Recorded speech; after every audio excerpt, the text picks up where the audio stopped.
morning, rise in freedom. I'm Austin Peterson. You're watching and listening to the Wake Up America Show at wakeupAmericaShow.com. Boy, this week's been flying by, hasn't it? Nice to see you all here on the show with us. If you're joining us live on any of our platforms, we're very grateful to have you here as an audience. If you're listening to us later in the audio panel, you might miss out on some of the great opportunities to hang out with the Cantina crew, of which looks like a nice big crowd is already starting to form. Virgil Edwards, Sam the Quantum Revival, Stephanie, Michael Nip, Chris Morrill, Buddy Mansour, Dances with Squirrels, hilarious name, and John Knox. Nice to see you over there on YouTube as well as on Rumble, Twitch, Twitter, and on Facebook. If you'd like to text us today, feel free to do so. 573-319-1586 is the text line. That's 573-319-1586. First up on the show today, Senator Rand Paul is accusing Anthony Fauci of an elaborate cover-up in the COVID lab leak that caused the pandemic, which killed innumerable amounts of people in the global pandemic starting in 2020. I'll be playing that clip for you, as well as playing some very damning testimony from the former CDC director, Dr. Robert Redfield, who essentially is making allegations that Fauci conspired to cover up the origins of COVID-19, which is why the title of this piece today is Arrest Fauci Now. He should have been arrested a long time ago, but we're going to talk today about why I believe there is overwhelming evidence of why not just China, but Anthony Fauci are responsible largely for the severity of this pandemic here in the United States. We will be talking about that in just a moment. Joining us first today at 7:30 a.m., my very first guest is John Miltmore. He's the managing editor of the Foundation for Economic Education. And he's going to join us today to talk about a piece that he wrote called The True Lesson of Mask Mandates. And he says that the real lesson of the mask mandates goes far beyond the fact that they just didn't work. We'll talk to John Miltmore about that this morning again at 7:30 a.m. Central Time. At 8 o'clock this morning, a lovely rare Camellia will join us on the stream. She's going to talk to us a little bit about a topic that caught my attention yesterday. And we haven't had a chance to discuss it. It was last weekend, but CPAC, the Conservative Political Action Conference, featured a speech by Michael Knowles saying that we need to eliminate transgenderism from public life entirely. We'll ask Camellia about that, as well as what happened in the Missouri legislature last night in regards to the vote on transgenderism in sports, as well as the mutilation of children. It is going to be a spicy show this morning, and I'm looking forward to getting Camelia's take on not only what happened in CPAC on the national level last week, but what happened right here in my home state of Missouri, with the Capitol sitting, not but a 2-minute walk right behind me where I'm at right now. Again, you can text us today. Oh, Chris M. over in the live stream. Let's give him an applause for pointing out my awesome Parker Lewis Can't Lose t-shirt. Yeah. Honestly, that's what I thought of when I bought this t-shirt, because I always loved that show, Parker Lewis Can't Lose. But most people, when they see this shirt, they think that it looks like the carpet from a bowling alley in the 1980s or an arcade from the 1980s, which I thought it was actually crazy. But yeah, if you've noticed lately, I have stepped it up in the style game, kind of going along with that neon retro vibe. And of course, we've been creating a whole bunch of awesome products over at apforlibertyshop.com, and we sort of themed it, the merchandise website, with the whole synthwave theme. So if you haven't checked that out, do so. Also, I don't know if you saw this, but I tweeted this morning. But my wife, for some reason, people get angry at me, and then they send my wife angry DMs, apparently because they don't have the balls to face me themselves. And of course, these people would never say to me in real life what they say to me online in direct messages. First of all, because they know I know karate, but also because I'm actually a lot bigger than I look. And just because I wear fruity shirts doesn't mean that I'm not a real man who will kick your ass.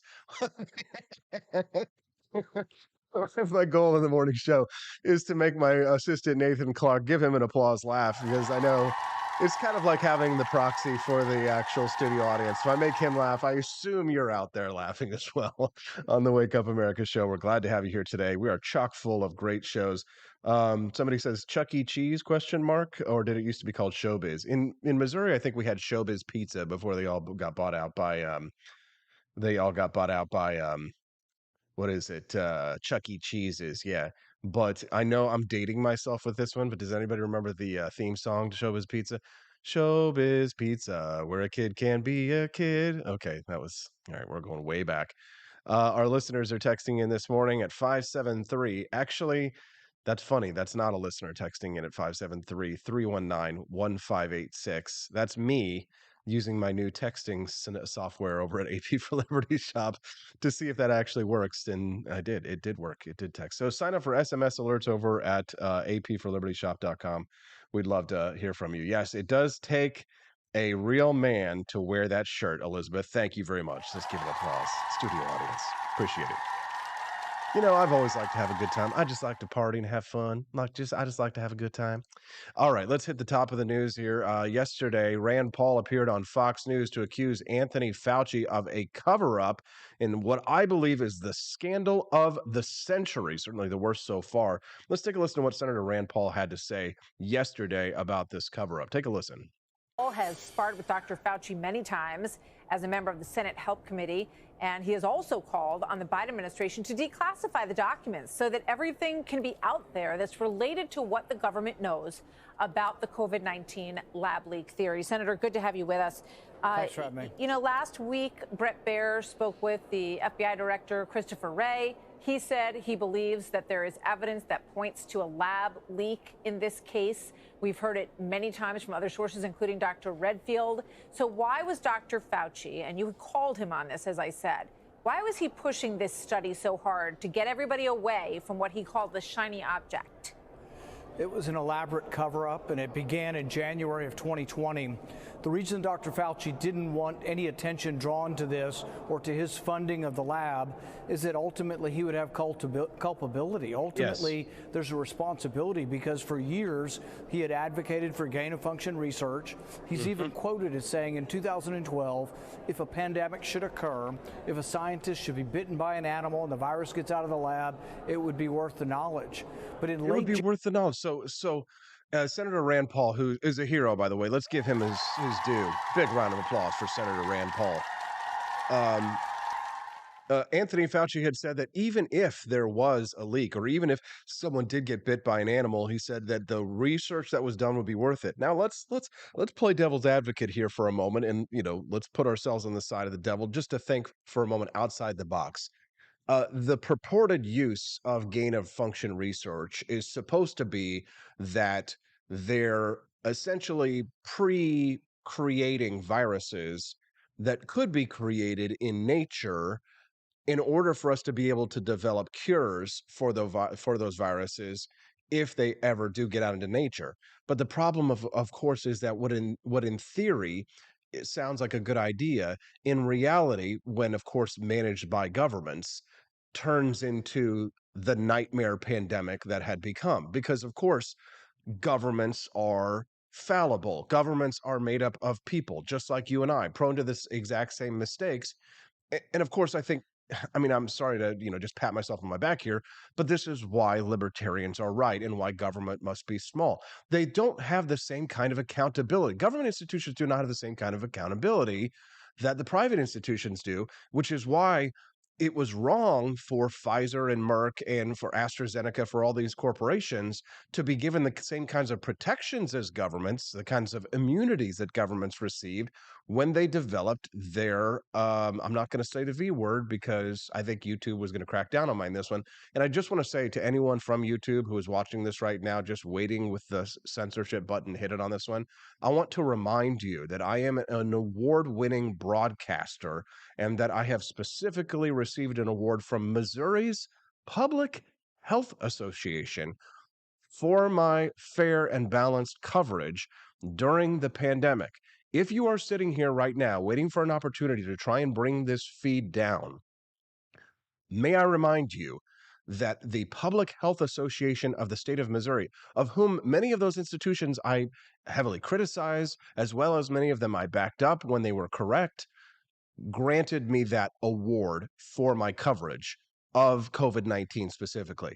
If you take this down, you are essentially claiming that you know more than the Missouri Public Health associations do about this pandemic. So Just be warned on that one. Let's continue with Senator Rand Paul's testimony. It's not testimony, but I can't wait to get to the testimony of the former CDC Director, Robert Redfield, which I believe is the most damning, although Senator Rand Paul does a good job of summing this up. Let's continue. January 2020, there's a flurry of emails that go on all night long till 3 in the morning. The next day, there's a video conference, and 8 good friends of Fauci, scientists, famous virologists, come together and they say, Dr. Fauci, we think this leaked from the lab. The virus, the sequence of the RNA is suspicious. We think it came from the lab. And at the end of the phone call, they all became convinced otherwise, and they agreed to write an article saying something the opposite of what they were saying in private. So yes, Dr. Fauci and Dr. Collins and others orchestrated a cover-up. That's orchestrated cover-up. That's a conspiracy. That is a classic conspiracy against our rights, and one that in doing so, I mean, I believe that Anthony Fauci has perjured himself in front of Congress. Emails between Dr. Collins and Dr. Fauci, in which Dr. Collins says this wouldn't be good for China, this wouldn't be good for science, meaning that it wouldn't be good for the business of science, for the money that changes hands. There's so much going on here, and when the American public finally find out, I mean, there's going to be such dissatisfaction in this country like you can't believe. Right. For example, we know that the NIH gave money to American universities who then gave it to military researchers. These are researchers with the title of general and colonel in the People's Liberation Army. Our universities gave NIH money to them to do military research. I mean, that's treason. That is just your average garden variety, everyday treason in my mind. This is a real problem. When the truth gets out there, when this is finally declassified, it's going to be explosive. So do you think, and I have an email here from Peter Daszak, who was a doctor at EcoHealth Alliance, who oversaw some of the funding that went to this. Now they've... Yeah, now let's remember this. Just what was it last week? Elon Musk had tweeted, and it was getting raked across the coals by the left for suggesting that this EcoHealth Alliance company was the pass-through organization that Anthony Fauci used to fund gain of research function in China. Let's continue. Sworn up and down to you, Senator, that that money that they sent did not end up in that gain of function research. What is your understanding of that? So the money definitely went to gain of function research. They would take a known SARS virus. This is the backbone or the original SARS from 2003 and 2004. They would go to bat caves 8 or 10 hours away, find new viruses, take the S protein off and merge them into brand new viruses never before found in nature. That's the definition of gain of function. Now, what they will argue is that none of the ones published are exactly COVID or even really, really close. They're about 96% close, but they argue that none of them could have been made into COVID in the lab. That's how they're trying to cover their tracks. Perhaps true. But what is also true is the Chinese have not revealed over 100 coronaviruses that they have and have sequenced, but they haven't released to the public. In fact, we also know that the Chinese had 8 coronaviruses on the NIH database that they took down. And a scientist discovered these and found them in the cloud, but they haven't been forthright with us. That's the cover-up. We do know that, and there's a lot still to be known about this, but the bottom line is we do this kind of gain of function research in the United States too. There needs to be more oversight and more regulation of this. You're damn right there does need to be some oversight of this kind of regulation. Let's give Senator Rand Paul his due. Elizabeth Fanning Press says, Ron Paul raised a smart kid. Yes, he did. Absolutely.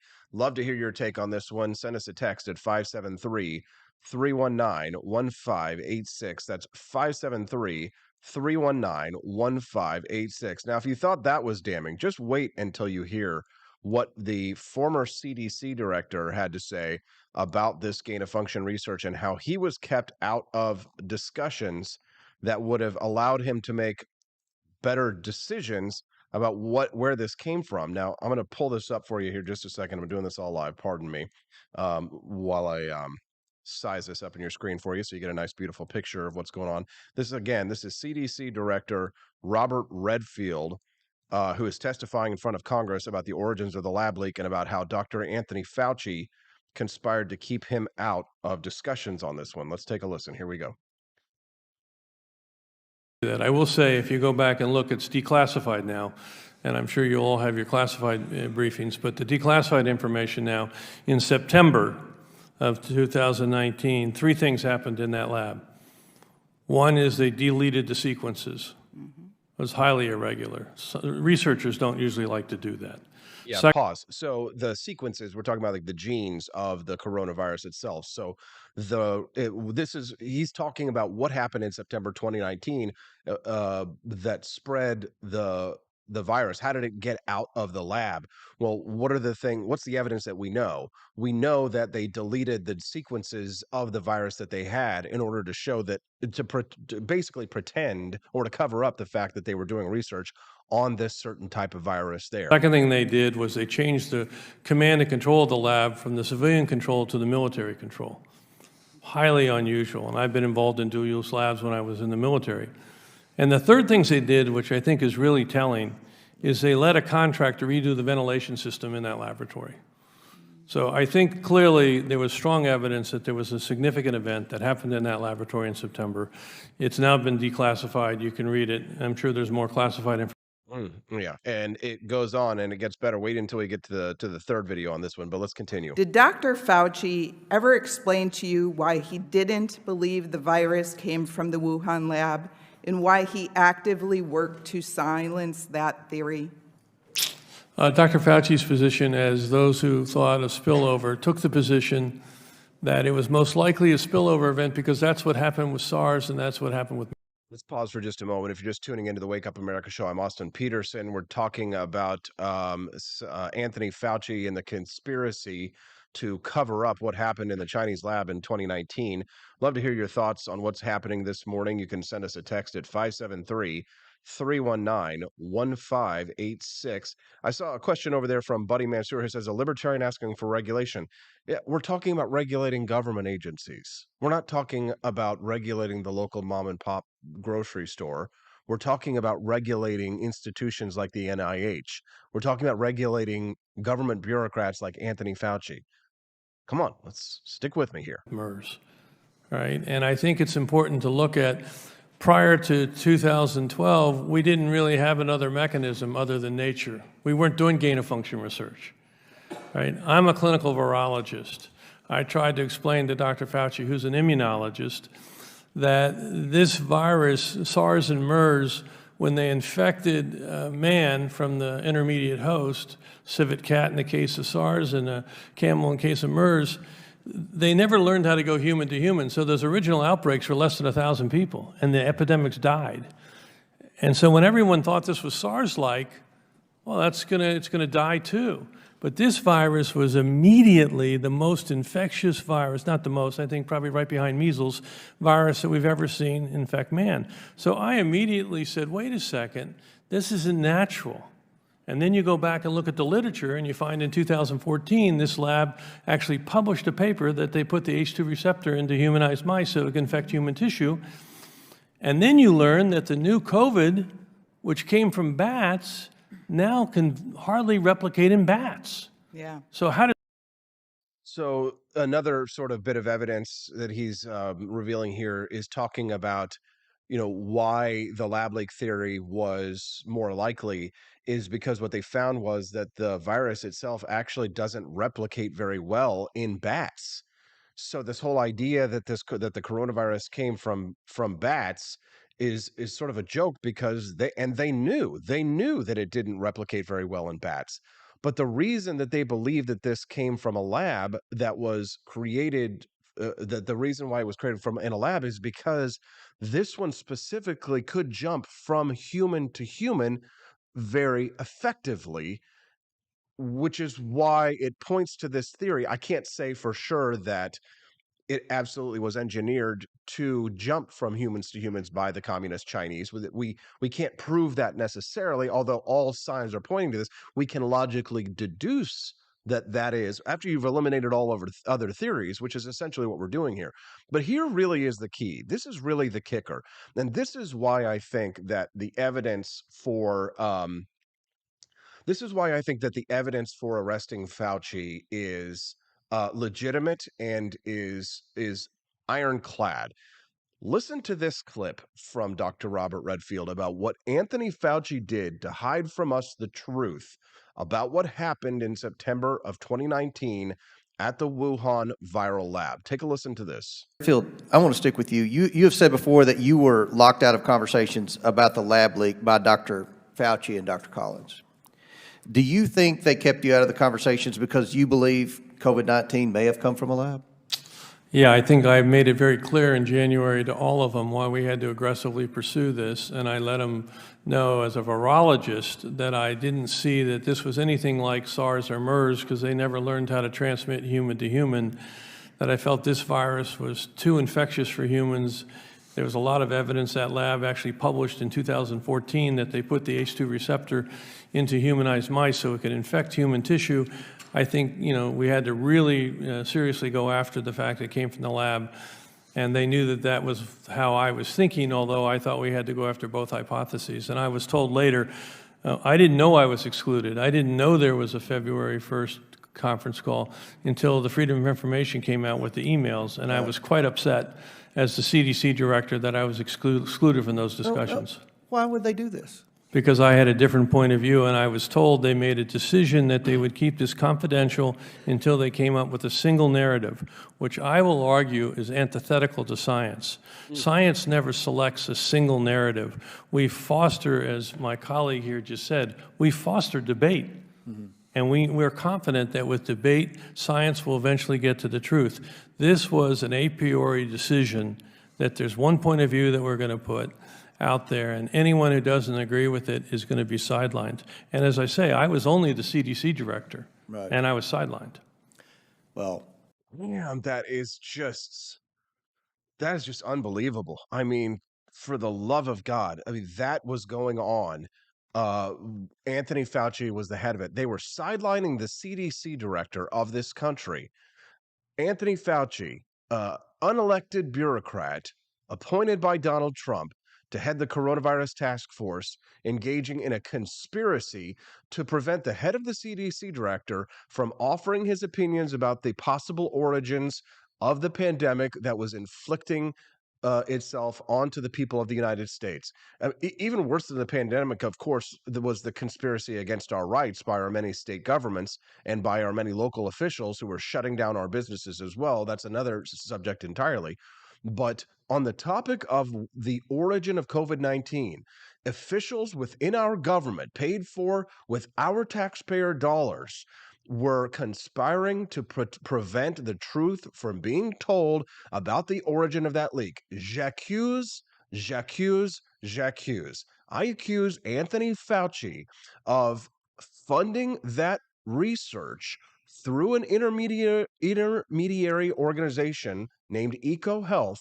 And then once he found out that gain of function research, which he thought that they probably couldn't get away with as much here in the United States, funding that gain of function research at the Wuhan viral lab, that he would be able to get away with it by using that pass-through organization, funding that institution, funding communist Chinese generals and colonels to have access to sensitive information and to create essentially what amounts to bioweapons in a laboratory that were then inflicted on the people of the world, not just the United States, but it was our taxpayer dollars that were funding it.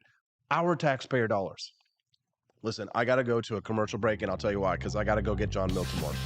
I want to talk to John about not just this lab leak stuff, but I also want to talk to him about, why everybody fell for the whole mask mandate thing and why people are still wearing masks today. Steffi and I were going to Japan here at the end of this month, and thank God we heard that I think this week Japan is like, well, they never made it a mandate, they just made it a recommendation, and everybody in Japan just obeys their government, right? So, but at least it's no longer like required to wear masks in most places. So anyways, it's just so dumb. Anyways, I'll talk to John Miltmore about that when we get back on the Wake Up America Show at wakeupAmericaShow.com.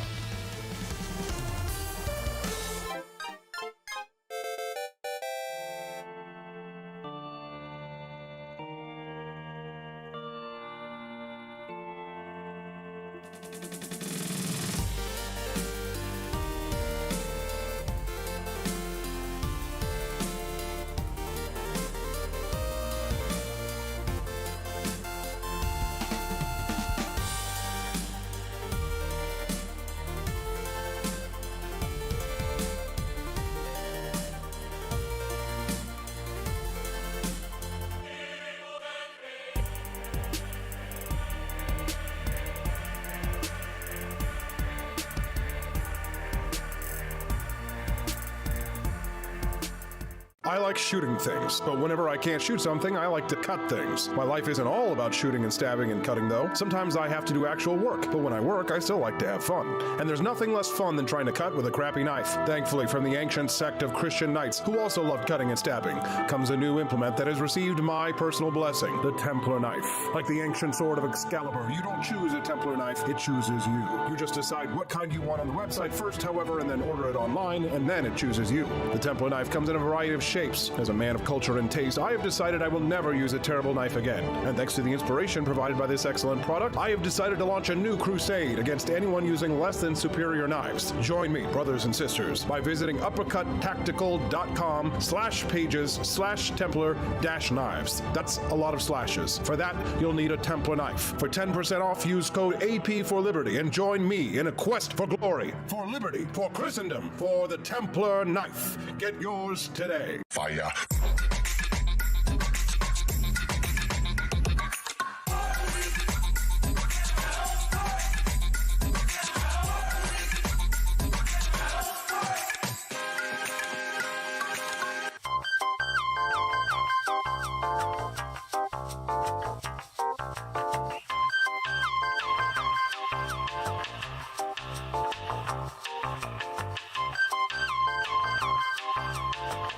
Hello, this is Barack Obama, and let me tell you why Austin Peterson stinks, and you should never pay attention to anything that he has to say.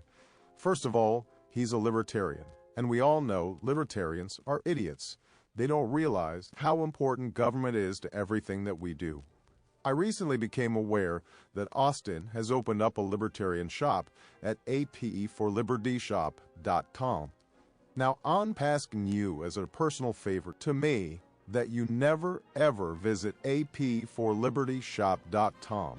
With all of the great Liberty merchandise there, the last thing that we need to do is to get people spreading this message around the country, because then they might start thinking that they don't need government. And that's the last thing that good Democrats like us want. So if you love democracy, like me, and hate freedom, then don't visit AP for Liberty Shop. Like I said, whatever you do, do not visit aporlibertyshop.com.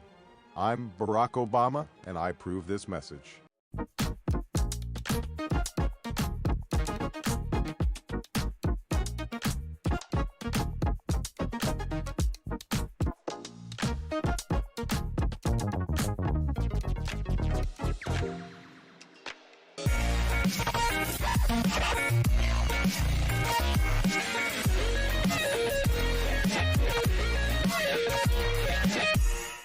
When I was in foster care, I never knew when I would have to move, so I always had my suitcase ready to go. Then one day, I was adopted. My new parents opened their hearts and home to me. My parents cook my favorite breakfast for me every morning. My parents take me on trips I never thought I would go on. They gave me a home and an even better reason to use that suitcase. My parents aren't perfect, but they're perfect for me. I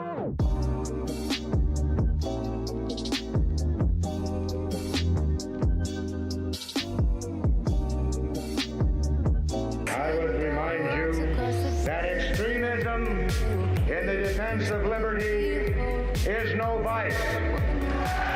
It is better to settle these matters in the courts than on the streets, and new laws are needed at every level.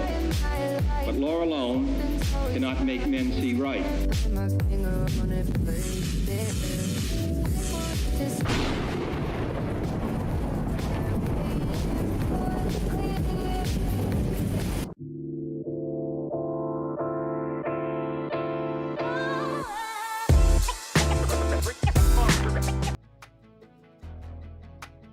Good morning, Rise and Freedom. I'm Austin Peterson. You're watching and listening to the Wake Up America show at wakeupamericashow.com. How are you feeling today? Good, good. Glad that you're in such a good mood today. Studio audience, nice to have you here. Tuning into the Wake Up America show. The conspiracy, as usual, in the cover-up. Former director of the CDC, Robert Redfield, testified in front of Congress that he was kept out of discussions about the origin of the COVID-19 pandemic.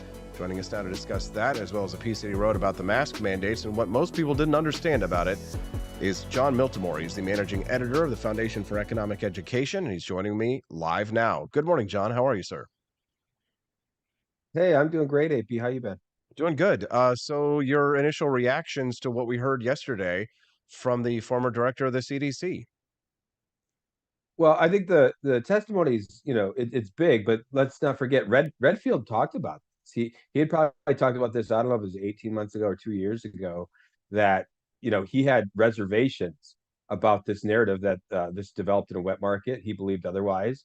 And he made it clear, some time ago that he was kind of held out of conversations about this. So this is the testimony is a big deal whenever you testify before Congress. But the truth is, we already knew this. And if you look, I wrote a piece about this, I think last week. It explores early in the pandemic. We're talking January, February. Redfield was not alone in his estimation that this was not a wet market thing. That several scientists came and discussed this with Fauci. And I talk about it in my article. They say like 30%, a 70% chance versus a 30% chance that this, came from the Wuhan lab. That was the primary suspicion that they had. Christian Anderson was one of the scientists on there, and several others said it was more likely that this came from Wuhan than, evolved naturally.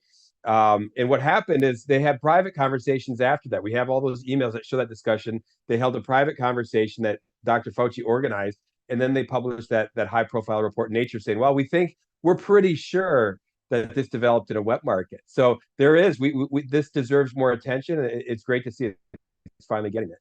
No kidding. Senator Rand Paul appeared on Fox News yesterday, and he was accusing Anthony Fauci of doing this deliberately. Do you believe that that's the case? Do you think that Anthony Fauci knew that he was investing in gain-of-function research through this EcoHealth Alliance, and that knowing that the lab leak had occurred, that he was trying to cover his tracks? Here's how I'll answer that. I don't know if Fauci knew that the U.S. government, was funding the Wuhan lab through EcoHealth, at least initially. My hunch is that at some point he did realize that there was still time, like some of these things were going on, these grants. That grant goes back to 2014. And the truth is, Fauci probably did that, but again, don't know. But he was clearly trying to steer this conversation and the narrative to make it look like this developed naturally, that this actually was not released accidentally from Wuhan, that he was connecting the dots. And one narrative suited him much better, and he worked very hard to influence other people to adopt that narrative and to make people think that this couldn't even have possibly happened, that it's a conspiracy theory to think this came from Wuhan. There's several quotes like in my article that Fauci said it was molecularly impossible for this to have developed from Wuhan. Molecularly impossible. That's a tough word to say. But there's several others. Like he said, this is just it's a red herring. And the truth was, he knew that was not true. He had talked to scientists who actually know a lot more about this, virologists who know more about this than he does. And they came to him, their concerns. They said, no, this is probably, not a natural evolution virus. So I do think he Fauci needs to answer some serious questions. Completely agree. If you're just tuning into the Wake Up America show, I'm Austin Peterson. I'm speaking to John Miltmore. He is the managing editor of fee.org. That's FEE.org, the Foundation for Economic Education. We're talking about new testimony from the former CDC director, talking about how he was kept out of discussions by Anthony Fauci about the discussions of the origins of the COVID-19 lab leak. Now, the conspiracy against our rights wasn't just the communist Chinese or some top-down NIH mandates that were coming down, or even the vaccine mandates writ large. A lot of the mandates and the problems of the conspiracy against our rights were occurring not just on the state level, but also on the local level, with mask mandates being put in place in certain places around the country, someplace more egregious than others. John, you wrote a piece the other day called "The True Lesson of Mask Mandates Goes Far Beyond the Fact That They Didn't Work." What's your premise here? Yeah, like many people, I really focused a lot on the science of masking. I had some suspicions early on that these wouldn't be effective because other pandemics, right? We go back, all these conversations took place, during the Spanish flu and afterwards. Initially we came out, even the World Health Organization, the CDC said masks really can't help us here. And then something happened and all that flipped. So when all these new studies would come out, I'd always look at them and you'd see studies would come out and say, well, masking really doesn't do anything, or masking's great. And we all kind of focused on the literature. And it's okay to do that, but I think there is a lesson, and it was something I read years ago from Leonard Reed, the founder of FEE, and he said, don't worry so much about the ends you seek, focus on the means you're going to use, and the lesson's really important. He's saying, like, look, if your means are vile, if they're unethical, you're probably going to get bad results from that. And I think it's a great lesson. It's something that so many of us, forget these days. I had this conversation probably a year or two ago with somebody at a family event, and he was arguing like all these actions during the pandemic were like, sure, we were infringing on civil liberties, but it's for the greater good. And I said it's entirely the wrong kind of thinking. And so I guess my piece kind of it challenges people. We really need to have a paradigm shift in how we think about things. Don't focus on what the end we want, but think about the means we're going to use. If we do that, I think we'll build a much better society. And one final note on that, I'm reading a kind of a biography on Hitler right now, written by Rainier Zittelman, a historian and philosopher. And it's kind of focuses less about, I guess, a biography than a book that focuses on his economic policies and his philosophy. And there was a line in there, a quote from Hitler that I'd never seen before, and it was in a conversation with Goebbels, the chief propaganda minister, and he said his greatest achievement was getting people to focus on ends instead of means. And for me, it was very profound because I've been thinking about this now for several years, and I would challenge anyone listening, really look not at the ends you want, but look at how you're going to get there. And if you're using things that are unethical, things that are I don't want to say unlawful, but things that violate the rights of others, it's probably not going to, even if your end is pure, it's probably going to end in a very bad way. Don't you think that part of this too, though, was part of the libido dominandi, right? The lust to dominate. There were a lot of people in public health administrations that were just dying to have this opportunity to be able to finally use their powers. It's kind of like, the reason that generals want to go to war, right? It's, public health officials, for them, this is their World War II. Am I wrong? No, I agree 100%. And it was funny. I saw a collage this morning, an article by El Gato, a Substack person that does some really good stuff on the pandemic front. And the collage is great. Every year for the last 20 years, Time has had some scary picture of the next pandemic. And it shows somebody in the gear, and it's going to be bird flu, or it's going to, every year that, there's this great fear of pandemics. And where does that come from? If you look the last 100 years, pandemics really haven't been much of a problem. We have all kinds of ways to better science now than we did 100 years ago, 200 years, 300 years ago, to help us deal with pandemics. Yet there's this fear over them, and I think you're right. You have these massive health agencies who do nothing but kind of wait for something like this to happen, and they had their own protocols that had been quietly changing behind the scenes. And here they had the opportunity to use it. And I think, in doing so, that they made the pandemic far, far worse. And I think we will look back, much like we do with the Spanish flu, and see a lot of the methods we use to try to, help people and to prevent the spread ended up killing a lot more people. And you can see that right now in mortality rates. The countries that took the most aggressive actions have the higher mortality rates.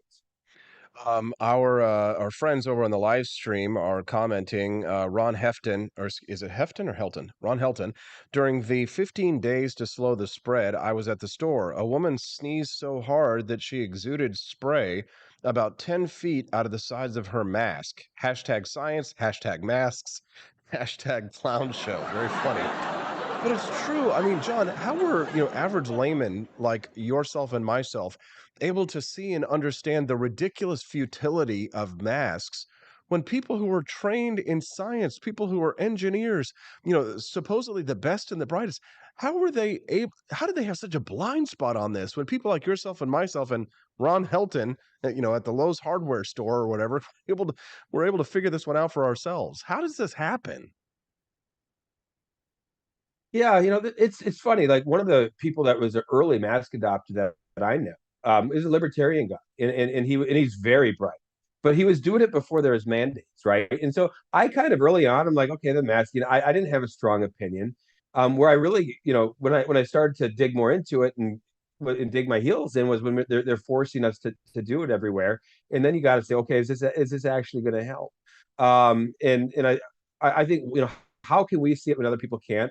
Some of it is that I think we were less afraid, right? I think that the biggest tool that both government and media used during this pandemic was to scare the hell out of people, and it worked. There's still people, Brett Cooper's over at the Daily Wire, but she was a FEE fellow, a Hazlitt fellow for a couple of years. I just watched a video.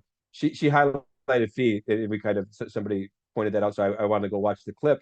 And her clip is really good in the sense it shows just people are still 3 years later terrified, and she's showing people on TikTok sitting in their apartments in their masks at home, and they're appalled that society is going back to normal. And the truth is, we ruined some people. Like these people are broken. They're terrified to go out of their homes. They're terrified that society is trying to get back to normal after 3 years. They don't want society to go back to normal. Like they think everything we're doing is crazy, and all of that stems from the fear campaign that was waged by our government and media for especially the first year of the pandemic. Unbelievable. If you're just tuning into the Wake Up America show, I'm Austin Peterson. You are listening to John Miltmore. He is the managing editor of the Foundation for Economic Education. So, John, what are we to do from this going forward? I mean, like, what it's the problem is with history is that it seems as if we are doomed and repeating it. Is it possible to avoid these kinds of mistakes in the future, or can we expect more of the same? I guess it kind of depends on what lessons we learn from this. I think short term, the thing we need to do is not just move on to the next crisis, right? I think there's a temptation, especially today, to do that, whether it's climate change or Ukraine, or just focus all of our attention on the next crisis instead of actually looking and saying like, what? Well, we were told this over and over, and this isn't true. So I think we do need more attention, whether that's through congressional hearings. I think Fauci does need to answer some serious questions here. So that's one part of it. I think partly it's just to recognize, like some simple truths, like grow yourself as an individual, right? The more capable you are as an individual, the less inclined you're going to be to follow the herd in all these different directions. That sounds like a really simple advice, but I think it's tougher than people realize today. We're all influenced to some degree by what we're seeing on TikTok or Twitter, right? We all are like, well, I believe this, but can I really say that? And I think the solution is, yeah, know what you're talking about, dig deeper. There's this sense today, we have Google, we know everything. The truth is, even people that are informed, we don't know as much as we think. And I think if you approach life that way with a little intellectual humility and try to learn more about all these things, you're going to be in a better position to deal with the next crisis, and less likely to be duped by all of the frankly propaganda we saw the last few years. Absolutely. Boy, that's some good opinions there. John, is there anything else that you would like to share with our listeners before we let you go this morning? No, that's about it. I guess I will plug. I'm going to be on Freedom Hub show later today to talk about the CIA. And the means and ends thing applies there, because if you look at the CIA, they're an organization. Everything they were doing was to achieve the ends they sought. Right? They were doing vile stuff, but they thought, we're doing it against the communists. It's okay. Or we're doing it here to get a government we like over here in Guatemala or Iran, so it's okay. And they're doing all this, and they thought it's really successful. Well, if you look, those campaigns all turned out really badly, and a lot of the fruit from that was vile. And I think it's because the CIA they're focusing all on the ends they seek, not the means they use. And the CIA is really an agency out of control, as so many of these agencies are. So I'll be talking about that over at Freedom Hub later today for any viewers that want to check that out. I'll try to drop something on the thread here too on Twitter.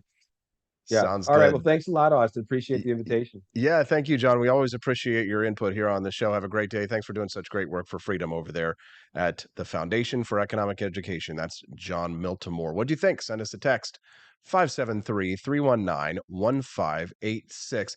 Real quick, want to remind you, apforlibertyshop.com is rocking and rolling with lots of great merchandise. Pretty much we add something new every day. And actually today, I'd like to show you something. I'll have to go to my Twitter weirdness scene to pull this up for you. You can take a look. Somebody contacted me yesterday and was like, hey, Austin, do you know anybody who might sell a taxation is theft sign, but it's in the style of live, laugh, love? And I was kind of like, well, you know what? Give me 20 minutes and I'll be back. So I went and I actually made this sign for him. Instead of live, laugh, love, it's the same font there. I made a taxation is theft sign over there for him. You can see that over at AP for Liberty Shop. It's a big metal sign, so it's actually really sturdy. If you're wondering, like $89. Well, he wanted a nice big sign, and big metal signs actually cost quite a bit. But $89, I think that's pretty reasonable for a nice big metal sign. But if you're tired of all, I hate live, laugh, love stuff. I don't know about you, but I just think it's just freaking just tacky as all hell. So if you want to make a good joke at the people who have those in their sign, have you ever gone to somebody's house and it's like in the kitchen there's a sign that says eat, or like on their front porch it says like fall, or it'll be like you go in their house and it'll say live, laugh, love, and all this kind of stuff. And you're just like, okay, every room that you walk into, it like has a sign over the hall that says what the room is, like, you know, gather and all this stuff. Well, I made a taxation is theft, live, laugh, love sign. You can check it out over there. Oh, and here's what you need to go. Baseball team. Let people know why it's time for us to demand the arrest of Anthony Fauci. I have information that will lead to the arrest of Hillary Clinton. No, sorry, I'm not trying to suicide myself today. The Arrest Fauci baseball tee comes in a variety of colors. I made that last night. Take a look. Beautiful Arrest Fauci baseball tee. Head over to apforlibertyshop.com. That's apforlibertyshop.com and get yourself a copy there. The Ooh Government t-shirts over at AP for Liberty Shop have been selling like crazy. You can check those out as well. I see Ron Helton is like, I don't even have a welcome mat. It's just a mat. Well, guess what? I've got a mat over at AP for Liberty Shop that says, come back with a warrant. So get yourself one of those. Those sell really well as well. So visit apforlibertyshop.com right now during the commercial break. Head over there, put some stuff into your cart. Get some stuff from AP for Liberty Shop. Help grow the show. Help us pay the salaries of the people who want to spread the freedom of all of us here in the United States. You can do that very easily. Go get yourself an Arrest Fauci shirt. All these awesome, sexy 80s shirts, though, these are mine. These are mine. You can't have mine. Actually, I would give you the shirt off my back if you asked. But just maybe not this shirt. A different shirt. We'll be back with more on the Wake Up America show at wakeupamericashow.com. Good morning to the Cantina crew. This is Elon Musk, the CEO of Twitter. And I just want to say thank you for watching the Wake Up America show. I've decided that Austin Peterson will be the new CEO of Twitter.com, effective immediately. First thing to do, though, is I've got to go and blast off into space.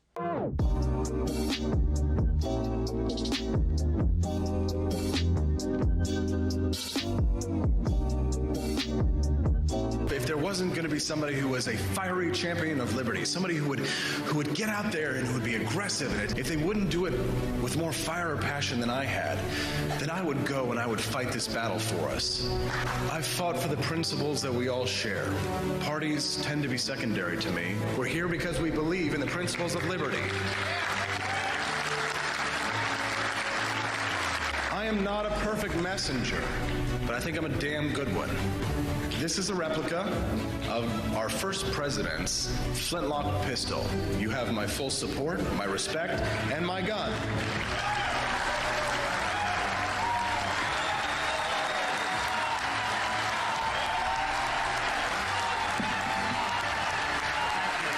I think that at the heart of my philosophy is much more libertarianism than well, that's the fashionable word these days, I guess. A conservative is no longer just that. He's a libertarian and always has been.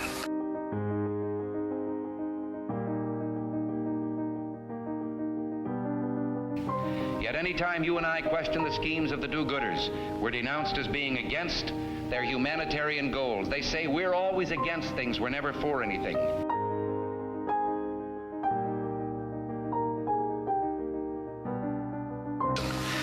What is fascism? Fascism is private ownership, private enterprise, but total government control and regulation.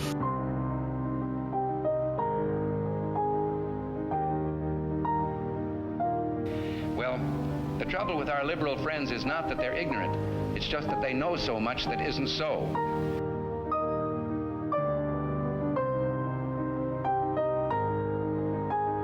If we lose freedom here, there's no place to escape to. This is the last stand on earth.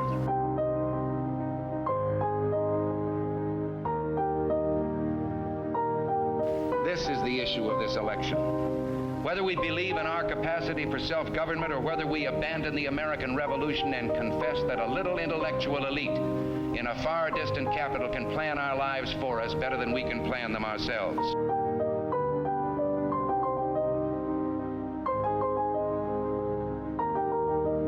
The conservative, so-called, is the one that says less government, get off my back, get out of my pocket, and let me have more control of my own destiny.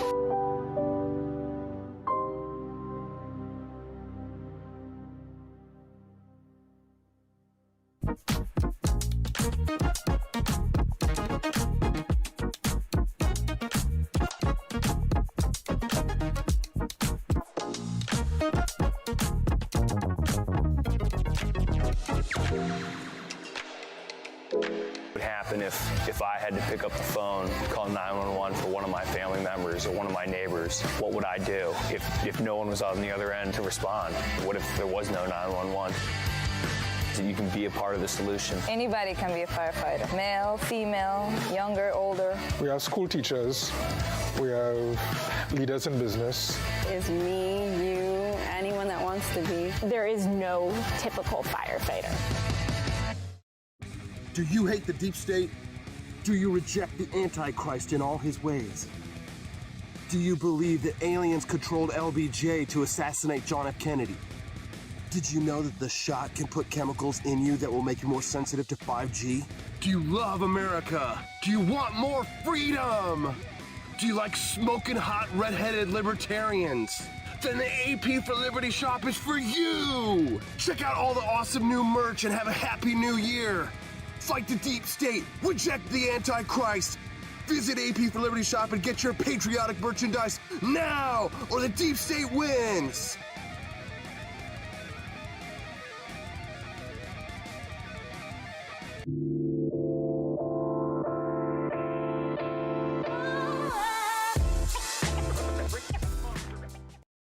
This is probably the most widely seen clip at CPAC. Transgenderism must be eradicated from public life entirely. So, yikes. Some people on the left were saying he's calling for like genocide or killing.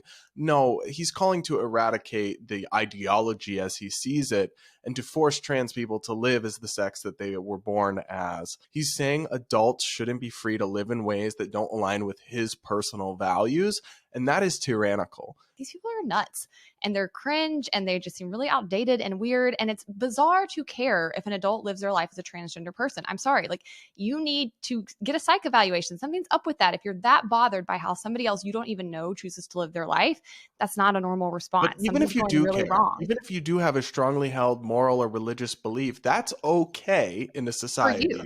But you can't impose it on other people through the law, which is what he wants to do. That was our friends Hannah Cox and Brad Palumbo over at Base Politics talking about an event at CPAC last week where Michael Knowles says that transgenderism needs to be eliminated from public life entirely. Certainly many legislatures around the country are trying to eradicate transgenderism on for children, but the question of how they will be in sports, yeah, well, that's up for debate. But apparently the debate didn't really go anywhere when Missouri last night went off to spring break without making a decision. Here to talk about that, as well as many other things surrounding this very contentious issue, which we seem to talk about every day, is Camelia Peterson, who's joining us right now. CJ, can we please stop talking about penises and vaginas? For real, yes. It has me feeling not very thankful, grateful, blessed. I just can't love enough, apparently. Camelia Peterson, thanks so much for joining us on the show today. Your reaction to Michael Knowles' statement about eliminating transgenderism from public life? I think this is so typical of what we have seen from the conservatives on contentious issues like this. We've seen it in CRT. We've seen it in all of these other things where they take something that they have very legitimate concerns about and they run all the way to the fringe with it and go to an extreme and then make it sound like they're just really kind of horrible people because they just hate people.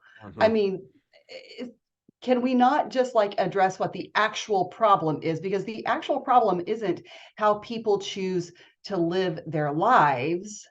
The actual problem is whether or not they choose to inflict harm on other people as a consequence of that.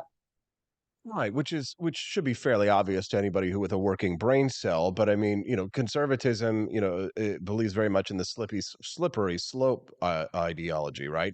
And so they believe that by allowing people who are struggling with this body dysmorphia, is that the word I'm looking for, or dysphoria? Yes. That they are allowing that essentially that eventually what will happen is what we're dealing with right now, which is this big case out in St. Louis where a nurse who is, a queer herself and who has a transgender wife or husband, I'm not sure what you would call your transgender significant other, but is saying that essentially, blowing the whistle on what's going on with the mutilation of children here. And so conservatives argue that by allowing this in public, essentially we are facilitating this, what you and I believe is a social contagion. I mean, they might have a point there. Don't you agree? Maybe. I do think that the problem on the left and not and let's be honest, not every transgender person is on the left. Our friend Sarah Higdon is a great example of this, and she's not alone. There are many like her. And they are a large part of the reason why we are so much more aware of the horrible downsides of the hormone blockers and the surgical procedures is because people that are like her who have decided, now she has not decided that she is unhappy with that, but there are a lot of kids who have gotten a few years older and they've come forward and said this. So it's thanks to people like that we even know a lot of this is going on and how kids are being impacted. But yes, the left has tended to take something like this and they too push it to an extreme to where they, want to force you to accept their lifestyle and to endorse it. Even it's not even good just to accept it. You must endorse it and you must, display it and be very overt about it. We're like sandwiched in between the authoritarian left and the authoritarian right. The authoritarian left says, we are going to put pornography in schools. We're going to brainwash your kids into CRT, and we're going to send them to if they play with a truck and they're a girl, we're going to send them to the doctor and load them up with hormones, and there's nothing you can do about it. And the right says, we're going to abolish these people from public life. We're going to outlaw them. We're going to prevent adults from being able to undergo this procedure, which some people have even suggested. And here we are in the middle saying, adults are one thing, kids are another. I was actually shocked when I saw John Cardillo, my buddy, the other day, when I heard his point of view on this one. He's kind of like, yeah, I'm a social libertarian. Essentially, the kids need to be protected, but adults should be able to live their life as they please. I don't get why this is such a radical concept for some people, but I think, we've sort of taken the internet, the disease of the internet has affected public life, right? What gets clicks, what goes viral on the internet is being brought now out into the real world because it gets applause, it gets, speaking engagements, large speaking fees. But what really just I don't identify with, Camellia, and you know what? Call me soft, is I see no love from these people from the right, right? Like, I don't expect love from the left, right? To me, like the left is uniform, communist, like the dull gray, just Stalinistic. But from the right, the followers of Jesus Christ, there's no love, there's no tolerance, there's no forgiveness, there's no respect, there's no toleration. I just don't understand why the right is so consumed with hatred and there's just no alternative to it. It's like this girl the other day that I was responding to. She was talking about how homosexuals should be removed from public life, and not you should not be allowed to be homosexual publicly. I'm just like, if these people, especially these young women who consider themselves radical traditionalists, if these people, one day, these young girls who are like, the Instagram influencers of this type, commit, one day these women are going to look on the outside like they look on the inside. Yeah, for sure. I mean, age is kind to very few people, and so we all we're all there someday. But you're right. On the left, they're very good at telling you how much they love you and how much they care about you. And then the actions just really don't bear that out. On the right, I think that there is a lot of harsh verbal rhetoric. And I do think I know a lot of people on the right that, they talk about all these things. When it comes to when they're face to face with somebody, they're really not that way. Right. But this is what, we're so hyper focused on, we have to fight against the other side, resist. Nothing else matters as long as you're resisting the other side. And so this is something, the young man that you had on yesterday, Matthew, that struck me about him. And I've seen this in several of the college Republicans I've worked with, and younger people, is that they're they're tired of this harsh rhetoric, because I think they see through it. And there was actually a young lady that works for PragerU. I cannot remember her name now, but she came and spoke at at SLU, at WashU. Actually, she came and talked at WashU, and somebody asked her afterwards, because she came from the left. She grew up in the ideology of the left and going to all the things. And the thing that pushed her out was, all of a sudden, even though she was half Black, that was not good enough. She needed to toe that line of denying white people and whiteness, and that is bad and evil. And she's over here like, I'm half white. And so, but somebody asked her afterwards, what do you think is the biggest obstacle, or the worst thing that you see from the right? And she said that it's that lack of empathy. It's the harsh rhetoric that they push people away with their facts don't care about your feelings. Yeah, no, I agree. If you're just tuning into the Wake Up America show, I'm Austin Peterson. You're watching and listening my friend Camelia Peterson, who's joining us on the stream today. Quest Fanning asked a question over on the stream with a super chat. Thank you for that, Quest. We appreciate you. He says, thoughts on HOPA and physical removal? Honestly, I don't know that I have a really good answer for that off the cuff. I'd actually have to think about that. But, most of the things that I've seen from HOPA, I haven't read his book, Democracy, the God That Failed, but most of the things that have been pushed in my face have come from left libertarians about how he said that, we can't tolerate gay people in a society or what have you. Again, obviously I don't agree with that, but the question is I can't answer that fully, Quest, but I do appreciate your support there. You can text the show 573-319-1586. Sarah Palacios, who just is such a lovely lady, she says that's what our church was talking about last night, being a place of peace, love, tolerance, and respect, no matter a person's situation, need, or status. I will tell you, I mean, not just that I deny the claims of divinity of the Son of God, quote unquote. But one of the primary reasons I left the church is because it was just filled with people that I thought were so un-Christ-like. And I understand the whole concept that people are sinful and fallen, and that the goal is to try and be like the Christ, and that everyone will fall, for all have sinned and fallen short of the glory of God, certainly. But I just never got the impression that many people were really even trying to be like him, Camelia. And if they weren't out and out denying that he was a God of love or respect or toleration. Well, and I don't want to, disparage, churches.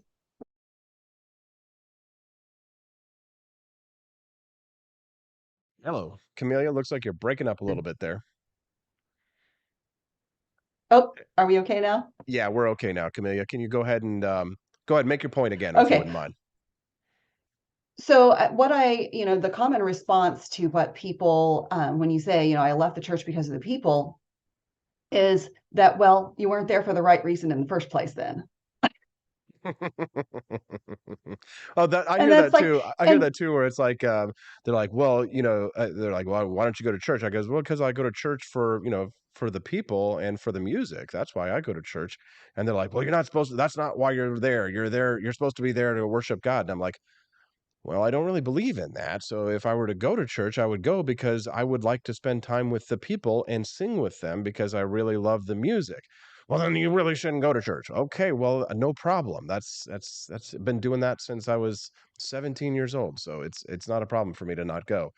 But the thing is that in terms of like these followers of Christ, they are, there's sort of this revisionism that's sprung up in the church, and I would say maybe from the 1950s until today, that's turned them into what you might say warriors for Christ, right? Drenched in the blood, right? It's kind of the old crusader mentality, and they bring it into their politics, and it is quite toxic with their non-separation of church and state. To me, it is highly toxic. It reminds me very much of the views of the Taliban, who also do not believe in a separation of church and state. And my argument is that that they will both exist in greater purity the less the two are mixed. But they don't believe that, right? You'll hear people saying, Lauren Boebert, for example, I don't believe in this separation of church and state stuff. Well, I mean, that's the Taliban, essentially, right? Because when I debated Shekinah, I don't know if you happened to watch that debate that I did with the Groyper a couple of weeks ago in Maryland. Like, she absolutely does not. She believes that that America should be a Catholic nation. So when I asked her about, she's like, the problem is that we don't have Catholic values here in this country. I'm like, what is the religion of the most powerful person in the world at the moment? And she, of course, had no effing clue what I was talking about. I was talking about Joe Biden, who was a Roman Catholic. They can't even agree in their own religion about what kind of religious values should be placed upon the rest of us. And yet they want to place moral values on us through government. I mean, it's that H.L. Mencken quote, right? The person who thinks their ideas should be enforced by law are almost always the person whose ideas are stupid. Right. So it's funny that you should bring this up because I know so many people who truly live their faith and they walk it out in their words and in their actions, and they know that they are fallible. But listening to the debate on this legislation that's in the Missouri Senate right now that has been going through drama over the last week and a half, and that the bill was laid over and people were very upset about that. So so it came back and they're debating it on the floor, and it was laid over because they know there's going to be a filibuster. So Missouri Senate is a little different than a lot of legislatures across the country in that we have a strong filibuster in the Senate, and that means that even though we are have a supermajority of Republicans, all it takes is a couple of Democrats to hold up the works, by filibustering a bill. But yesterday, as they were doing this, and I'm listening to some of the filibustering going on, and a couple of the Democrats were talking about this bill to ban chemical and surgical transitions for minors. She is going on and on about the Bible and her faith and Christianity and what God says we should and shouldn't do. And I'm thinking you're filibustering using God and the Bible in defense of doctors who want to play God by making irreversible changes to children who can't even reasonably consent. And it just like that kind of stuff makes me so mad. I don't care who's doing it, and I don't care what side they're on. Live your faith, but don't use it as a political cudgel. I'd actually like to, and I've got a question for one of our listeners on the text line. I want to read to you, Camelia. We've got a couple more minutes left to go, but I'd actually like to flip the script here for a little bit because we do have a very strong evangelical component here in the United States in regards to Christianity, but I'm going to evangelize for agnosticism and do the Beelzebub's work for him, if you will, pro bono, and can say you should consider leaving the church. You don't hear that very often from people, but I'd like to say that there is glory and love and purity and beauty in walking away from organized religion. As a matter of fact, I highly recommend it. I would like to ask you now not to pray with me, but to come with me and walk away from all false myths, all false religions, all false prophets, priests, potentates, prime ministers who are of the faith, to take off your robes, to declothe yourselves, to unbaptize yourselves, and to follow me towards doubt. And to allow yourselves to doubt, and to say to yourselves, perhaps I don't know the origins of the universe, to say that perhaps that there are questions which we don't have the answers to, and that's okay. I don't have to make up any reasons for why the earth exists, why humans, I mean, we don't know the answers to these big questions, and that's okay. So I invite you now to unbow your heads, open your eyes, and consider reason. If ever there was an act of blasphemy I've committed in my life, there's that, and then there's the time that I ate a sheep who was boiled in its mother's milk. Oh, all right. Well, here's the text line. Here's the text line this morning. Would it be a bit better if the right was more specific and focusing on the transgender issues pertaining to under 18 years old, rather than using the blanket statement of transgenderism? Your thoughts? For sure. And I think that's, that's why people get so outraged about when people like Michael Knowles make comments like that, because it doesn't help anything. It just solidifies the image that the right has of being unfeeling and uncaring. And this happens on the abortion issue too. And I think so. This is just kind of a thing that we do. But the thing is that I do think this has been a source of frustration for me for the last 2 years in Missouri, because we've heard about nothing but transgender kids in sports. And I'm over here like, can we take care of the real actual problem of harm to kids instead of focusing on, sports? I mean, I'm not saying it's not important at all, but can we get our priorities straight? And so, they're still addressing the sports issue in legislation here, but they are finally taking up this. And that is probably something that's really frustrating for me, as I've listened to some of the debate, and when they talk about these things, and I know our legislators are very often doing their best, and they're trying to make their arguments, but they have a real messaging problem, and a real problem with how they're making their arguments. They need to be focusing on the science. There's lots of science to back up the harmful effects of, all the chemical, even hormone blockers, for Pete's sake. That's been, by the way, that's something that is holding things up here in Missouri, is because there's a certain faction, and I don't know if it's just the Democrats or if they have maybe a few Republicans on their side, I don't know, but they're wanting to take the hormone blocker part out of the bill. And I will tell you, for as much empathy and for as big as I am on, working with people to find a compromise to move forward, this is a no deal for me, no compromise, because those hormone blockers will do irreversible damage. And I don't care. I don't care if you have to make them filibuster all night. I don't care if you have to use the nuclear option and, PQ it and force it to a vote, and then everybody's mad and you don't get stuff done the rest of the session. If we get nothing else done, but we get this bill passed, I'm fine with that. I love it. Our friend Arvolt over there, he says, this is the problem with libertarians. There are no gods. There are no masters. There is no objective fact. There are no objective morals. And yet here we are arguing in favor of objective morality, that we should not be mutilating children. It's amazing what happens whenever you apply pure logic. You come to much more reasonable conclusions, right? I don't have to, have a mystical explanation for why things occur. And I don't need you to have any faith to believe what I believe. I can only show you the evidence. Camelia, I love to hear from you on the show today. I know this is a difficult topic, and you get a little uncomfortable whenever I go there on this subject, but I know it is one that which you and I agree whenever we in our darkest, deepest secret conversations. So appreciate you putting up with me in this morning in my utter blasphemy. That's all right. Yep. Thanks, Camelia. We'll I'm talk to you used to again. it by now. Yep. We'll Have talk a to you again good real day. soon.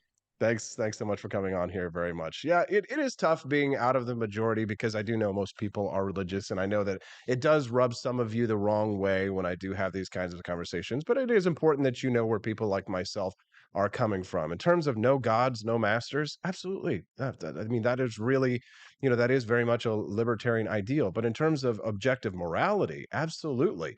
And people always ask, well, where do you get your question? Where do you get your objective morality? How do you arrive at objective morality? If you have ears to hear, let them hear. Ears to listen, let them hear. And I'll tell you that we have this process called triangulation. And it's kind of like how ship captains sail by the stars. So what you'll do in triangulation is you will make a determination based on the available evidence that you have, and you take data points and you put them together, and you essentially until you have a triangle. So if you want to make a determination about what would be objective morality, you take a few moral points that are related or tangential, you put them together, and that will steer you in the direction which you want to go, right? That's how you arrive at objective moral points. Of course, my argument is that because the morality of the religious, the faithful, and I want to say this as respectfully as possible, is essentially arguing that the only reason I think that this is immoral is because I'm being told it's immoral. You're being told it's immoral by some higher power that you can't prove exists. I can't disprove it. I can't divide by zero, right? You can't divide by zero, and you can't disprove that there isn't a little gremlin under my desk, right? You can't disprove a negative, right? So that's the problem with that. But I will only show or explain to you my philosophical beliefs or views based on the best available evidence, which to me arrives at limited government libertarianism with some conservative aspects to it, perhaps, but also a liberal worldview in terms of toleration, in terms of laissez-faire, in terms of looking at society for adults, where problems that arise in communities are solved by friends, families, neighbors, and churches. And so I wrestle sometimes with the idea of I don't know that everyone can be like me. I think most people, I hear this a lot from religious people, is they yearn, or they have what they call a God-shaped hole in my heart, in their heart, which they assume everyone has. But I don't. I don't. Actually, my heart is completely full. I yearn to go home to my dogs and my wife and to spend time with them and to enjoy my life with my family. And what some people fill with God, I fill with relationships here on earth, and it's very fulfilling. So there's no yearning on my part for that. If anything, the only yearning that I feel is probably answers to questions which we'll never get in my lifetime, right? About the stars and the sun and the cosmos and things like that. But science is sort of closing off, right? The God of the gaps, if you will. And I really do enjoy seeing more and more the evidence coming out about the origins of the universe and the possibilities of the Big Bang and things like that. And I'm trying not to get distracted by the stream right now as I'm opining on this one. But there is a beauty, I believe, in an agnostic view. I would say godless. Essentially, I am in that sense that I don't have any specific god or gods that I believe in. Some people believe in many gods. Some say that Christianity itself is not really monotheism because it has the triumvirate God, the God in three persons, Blessed Trinity. And so, I don't believe in gods or ghosts or magic or miracles, but I do believe in man. And the reason why I believe in man, I can consider myself a secular humanist, is because despite all the great evils that exist in the world that caused by man, I see the good as outweighing it. I see one good, great man as outweighing the evil deeds of 10 or even 100 men. And consider the miracles of science, not the Anthony Fauci's of the world, but think about the Jonas Salks, if you will, the creator of the polio vaccine, if you will. The wonderful, beautiful creations of the artists of the world. No, not the terrible people who, created the Martin Luther King Jr. statue that looks awful, wherever that thing was, right? In those modern art things. But think about this.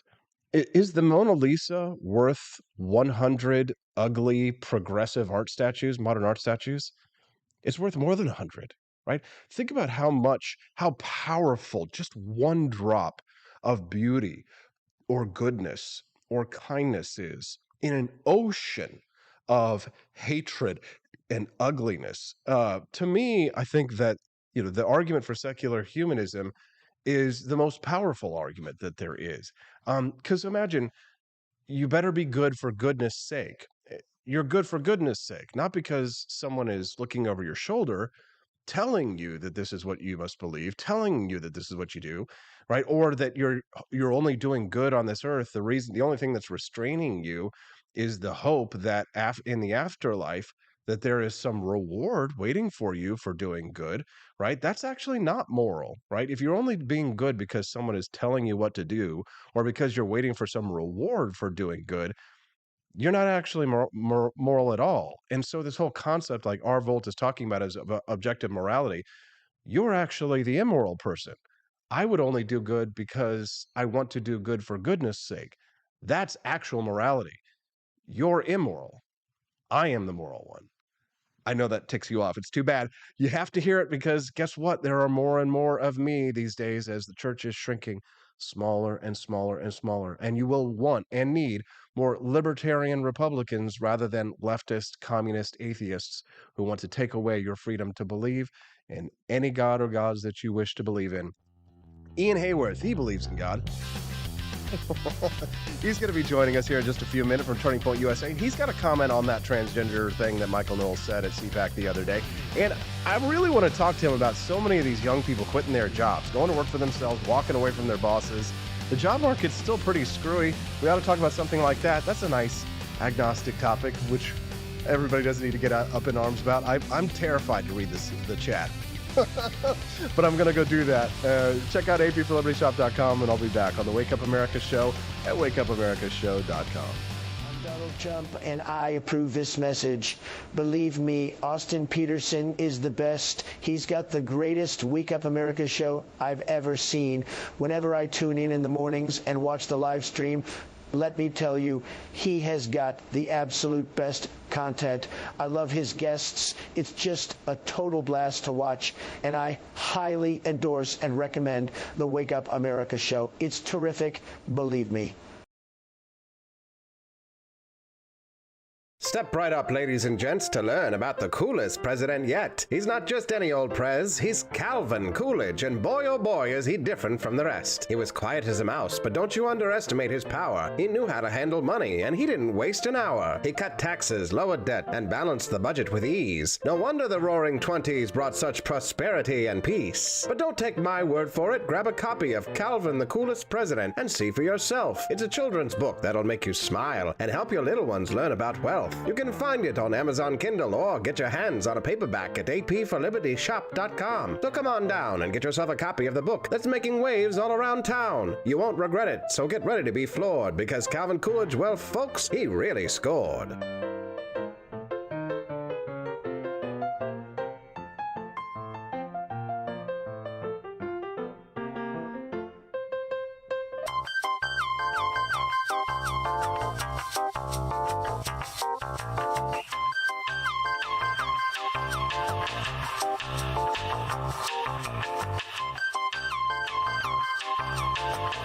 I'm a public defender. I am appointed a public defender. Everybody from a speeding ticket to capital murder. For every $1 we spend on public defenders, we spend $3 on prosecutors. Public defenders have to do pretty much everything on their own. Social workers, counselors. Investigating is another piece of it. The average public defender holds 300 cases annually. You never feel like there's enough time. Public defenders have health issues all the time. A lot of people give up and say, I can't do this work anymore. Gideon's Promise trains, mentors, and supports public defenders.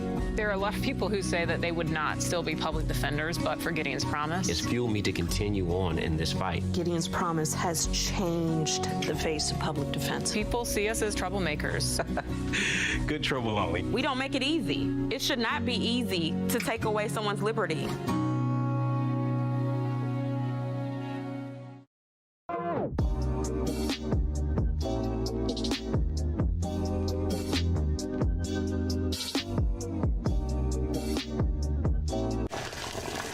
Ever hear the one about the frog?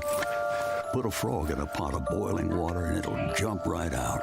Here's my resume again. But put a frog in a pot of cool water and slowly heat it up, and that frog will boil it's a lie. But as a metaphor for us and all that we go through as veterans, Do you have any real-world experience? it's a story that rings true. We make excuses for how we feel.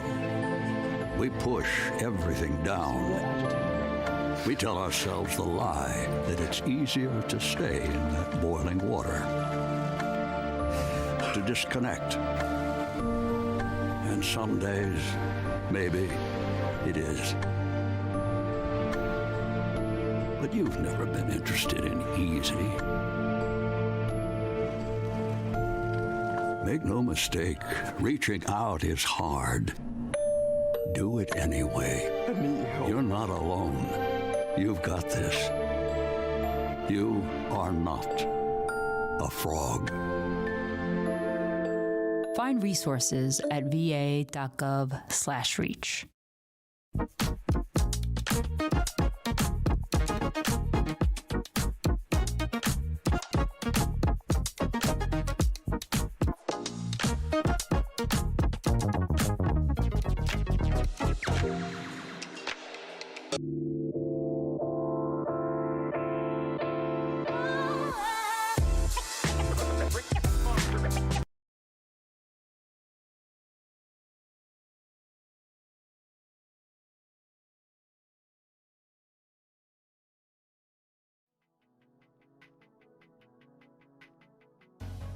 Good morning, Rise and Freedom. I'm Austin Peterson. You're watching and listening to the Wake Up America show at wakeupAmericaShow.com. All right, let's move off of that discussion that I know is a little bit of a hot button and take you out of the frying pan and put you into the fire. Back to the question of LGBT in the public sphere.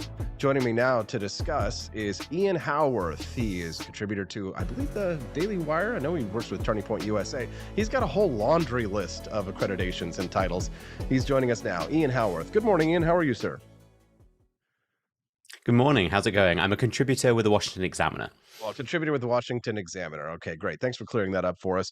So I brought you on here today, Ian, because my friend Camelia and I were talking about these comments by Michael Knowles at CPAC, where he's saying that, transgenderism should be eliminated from public view. And specifically, there was another tweet that was going around by this young, they call themselves rad-trads, radical traditionalists. This young woman was saying that essentially that homosexuality should not only not be a part of the Republican Party, which is fascinating because she's like a spokesperson for the log cabin Republicans, weirdly enough. But it should also just be eliminated from public view entirely. I mean, not just the transgenderism, but the whole LGBT cake here. Your response to that, Ian? Yeah, I mean, I think there's a lot to unpack there. I mean, firstly, on the idea that homosexuals have no place in society is obviously a bigoted position. I think it's very, very hard to argue against that. I'm going to be pretty cynical here, though, and I don't think hate is at the root of this. I think attention seeking is at the root of this. I think there's a very reliable pattern that we see with a lot of political commentators. It's something that all of us have to resist doing sometimes, is that you can intentionally push the envelope a little bit over the edge, kind of winking at both sides. So you know the response you're going to get because you know people are going to take your words out of context. So you intentionally make it as easy as possible to take those words out of context. You spin up a media cycle about how much people hate you, and then your side, which hates the other side, therefore rushes to your support, and you get a free media cycle out of it. And I think that's what certainly this tweet we're talking about is an example of. I very much doubt, as you said, she's involved with some groups, with conservatives and homosexuals. I very much doubt that she actually believes gay people should be eradicated from American life. I also think that's a very foolish position in that it's a very easy way to make sure you never win an election again. But I think, again, this all comes down to attention seeking. And in some ways, I think that's what the CPAC speech was about. I think it's unfair to compare the comments exactly because I think Michael Knowles was much more specific with his language. He was talking about an ideology. I'm not necessarily defending or supporting what he said. I think a lot of the criticisms launched against him were false. Just knowing him as a person, I know he's not a hateful person. I know he doesn't want to mass murder every transgender person in the country. But there's also an argument to be made that the language wasn't as careful as it could be. That's not to say you should always protect against people like Rolling Stone, who are obviously going to take you out of context. But when you speak about transgender people and the transgender ideology, I think you're always going to have people who respond quite aggressively because people are defending this ideology with everything they have. And so I think a lot of this is just everyone knows what's going on. Both sides have something to gain. And so if you can tiptoe along that line of attention seeking, everyone can get something out of this, which I think is unfortunately where we are as a media space right now. That's a good point there. If you're just tuning in, I'm speaking to Ian Howorth. He's a writer at the Washington Examiner. He's joining us now, and we're talking about comments that were made by Michael Knowles at CPAC last week. So, in regards to his comments specifically, let's narrow this down. He says, transgenderism should be eliminated from public life. He's talking about an ideology there. But what do you really think that he means when he says that? Do you think that he is talking about the leftist ideology of transgenderism? And do you believe that he doesn't think that people who are transgender themselves should be eliminated from public view? Because I mean, it's very easy, even in context, to assume that means not genocide, but I mean like bigotry, as you called it out earlier. Well, I think that's the problem, is that I don't think it's up to me to be guessing what Michael means. Like, knowing him as a person, I know he doesn't mean pushing people out of society, but not everyone has met Michael Knowles. And I think that's the problem, is that when you're a public speaker, it's up to you to be very specific with your language and be very careful with your language. So, for example, with Young America's Foundation, I gave a speech on how we can debunk and fight the transgender mob. And I began the speech by laying out exactly what I meant by transgenderism, exactly what I meant by the problem and not the problem, drawing a very, very thick line between people who are transgender and the radical ideology around transgenderism, which we're seeing in public schools pushing the idea that 3-year-olds can transition, the idea that children should be medically transitioned, things like that. And obviously, we're not seeing the full speech, so Michael may or may not have done that, but people are not seeing the full speech. They're seeing this one clip. And so I think, again, it's up to the speaker to try and be as specific with their language as possible. And we all know Michael Knowles is an incredibly smart guy. It's not like he's not capable of being specific. He's not one of these random Twitter trolls that's just saying things for attention. And so I think it's up to you often to be as specific with your language as possible. The left are always going to take your words out of context in the same way that the right often takes the left's words out of context to varying degrees. But there's not much you can do to fight specifically the Twitter clip world, where you could give a 2-hour long speech where you lay out precisely what your platform is. They'll cut 10 seconds and that's what goes viral. So really it's just about finding that balance. But you've got to ask whether that's the balance people want, because if you look at the media cycle that's been spun up, it seems like a win for both sides. You've got one side labeling the entire right as genocidal Nazis who want to murder every single transgender person exactly like the Nazis wanted to murder the Jews. And then you've got a counterculture argument on the right where everyone can just point out how evil and ridiculous the media are. And so I think as a movement, conservatives need to come together and agree that maybe specific language is good if we want to affect policy rather than just get clicks. You're far too reasonable to be a conservative, Ian. If you're just if you're just tuning into the Wake Up America show, I'm Austin Peterson. I'm speaking to Ian Howorth, and you can send a text to the show at 573-319-1586. You were talking about electability, right? And people saying things like, homosexuals should be eliminated from public view. Great way to make sure you never win an election again. Can social conservatives like Michael Knowles and homosexuals exist in the same political party? I mean, absolutely. Again, I don't want to make this about Michael Knowles, because I know Michael Knowles is personally friends with homosexuals. I don't think I've ever heard him say anything negative about homosexuality at all. I think conservatives generally, I think there's obviously a religious and non-religious line here, where if you're a religious Christian, some people are going to have views about homosexuality. But again, there's a line that we draw with freedom, in that you can have a personal view about what you view as morality, and also have that be irrelevant in terms of the society we're trying to build. And there's also the line we've got to draw between different forms of homosexuality. So often people, when they talk about the criticism of homosexuality, it's the physical act, but then it's also perhaps the culture that people see, the stereotypical culture of like drag races, things like that, then I think is more of a legitimate criticism if you're more of a social conservative.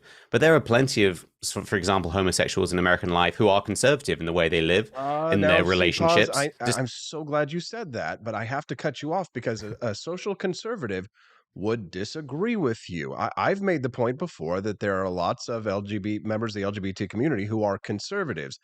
But a social conservative would say that is not true, that you cannot be a homosexual and be a conservative. Would you like to double down on that one and explain why you say that? Yeah, for me, I don't really believe that at all, because I think I come at conservatism in more of like the individual freedom aspect. I wouldn't say libertarian aspect, but I think in terms of your personal view of what you find attractive. Scarlet L. Ian, I hate to cut you off here, but you're talking out of both sides of your face. Your ideology screams libertarian, but you describe yourself as a conservative. The values that you're espousing here, to my mind, are not conservative values. At least not at most of the mainstream conservatives that we see today. Not MAGA conservatives, not national conservatives, not typical social conservatives. They do not agree with you. And that's fine. I mean, if we want to go through a list of what MAGA conservatives don't agree with me on, I think we're going to spend a very long time on this call. I think specifically about homosexuality, I simply don't particularly care.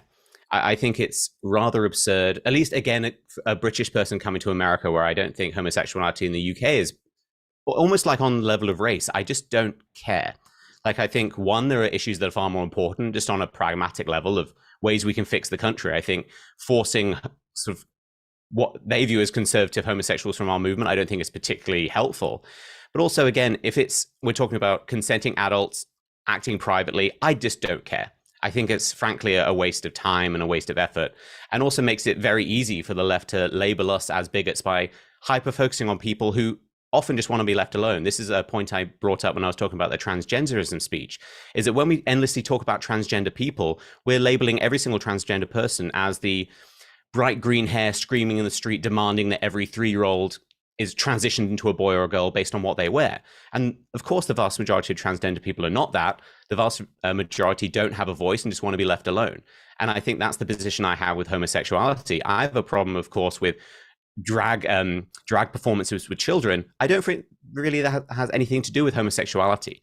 And so I try and, it's a difficult line to tread. I think, as you said, it tiptoes between libertarian and conservative with each issue, but I often think that's fine. If we were in a public debate, I would pound you into submission until you admitted that you were fine, that you admitted that you were much more libertarian. If you're just tuning into the Wake Up America show, I'm Austin Peterson, and I'm speaking to Ian Howorth. He's a contributor to the Washington Examiner. We're talking a little bit about comments that conservatives made at CPAC last week regarding transgenderism, as well as much of the heated rhetoric that we see from the right in regards to what are conservative values. So, if you don't care, right? I mean, that's mostly how most of my libertarian friends feel. Some of them do care and are very much into these issues. I'm with you. What consenting adults do is in their own business. Separate that with what's happening to children, where we absolutely need to have protections for children. Unfortunately, you're expressing a very reasonable, nuanced position, which you really don't get rewarded for in the media, Ian. Taking positions like the ones that you and I are taking right now, we don't get the clicks and the headlines that many of our peers do who are willing to say those kinds of things. It's sort of it's walking on the narrow road, right, versus the windy trail. We are at a severe disadvantage for being intellectually honest. Would you agree? Absolutely. I think it's the fact is that there is not a market out there in the same way there's a market out there for very quick validation online. I think a lot of people love to have every single base view that they have rewarded. I think we all suffer from that quite often. I find myself clicking on things just because it confirms what I want. It's a constant battle to be really fighting against yourself, to be questioning what you believe, and to be trying to dig deeper, to try and find actual information beneath the base level emotion. But effectively, we're all animals, and we're all rewarded by that hormone hit of whatever we click on that makes us feel good, makes us feel angry.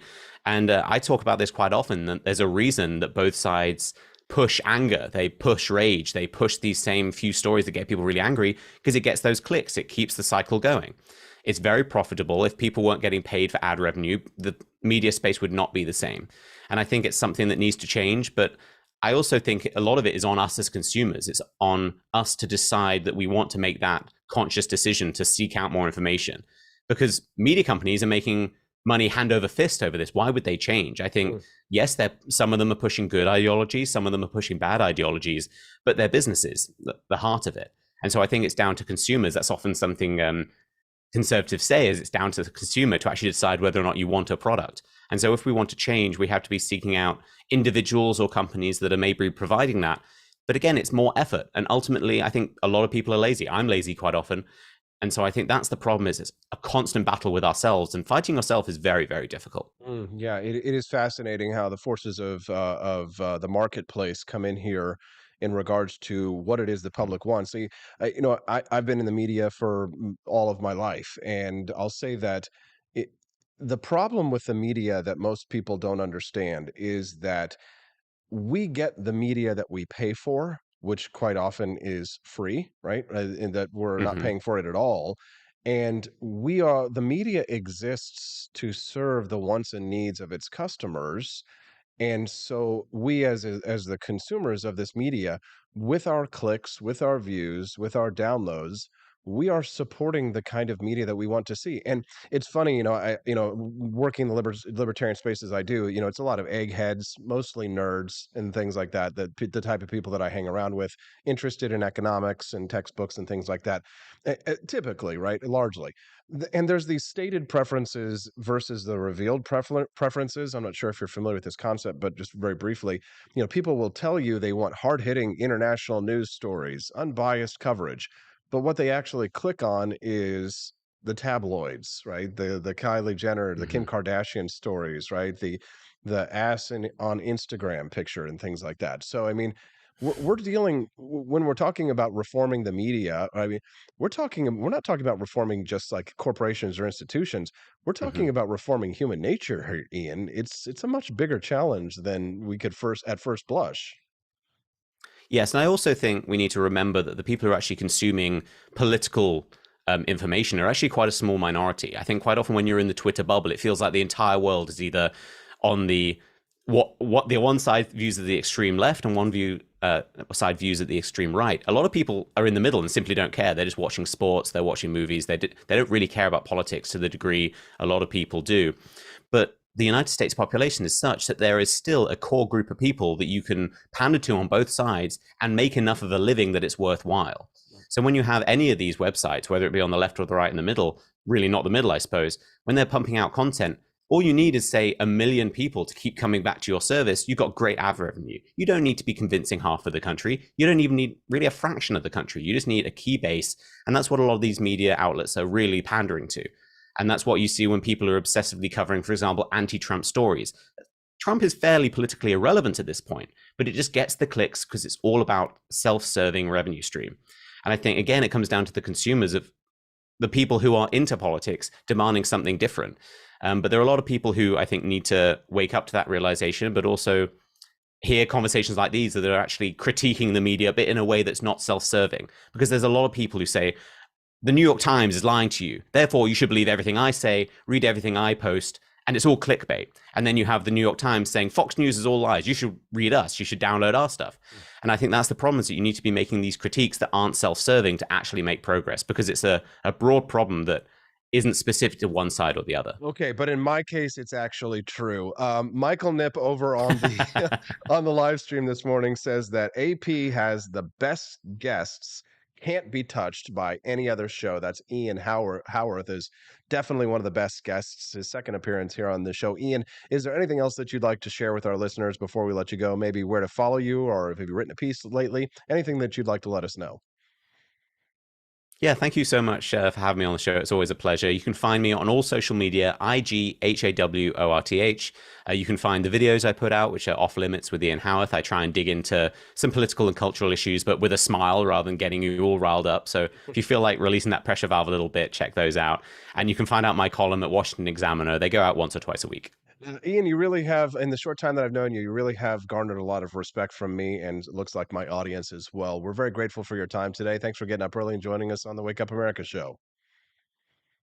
Thanks so much. Thank you very much. What did you think of Ian Howorth? Send us a text, 573-319-1586. Honestly, I feel like we do get a lot of great guests on this show. You know what's funny? I actually feel guilty because I haven't had Edie on in a while.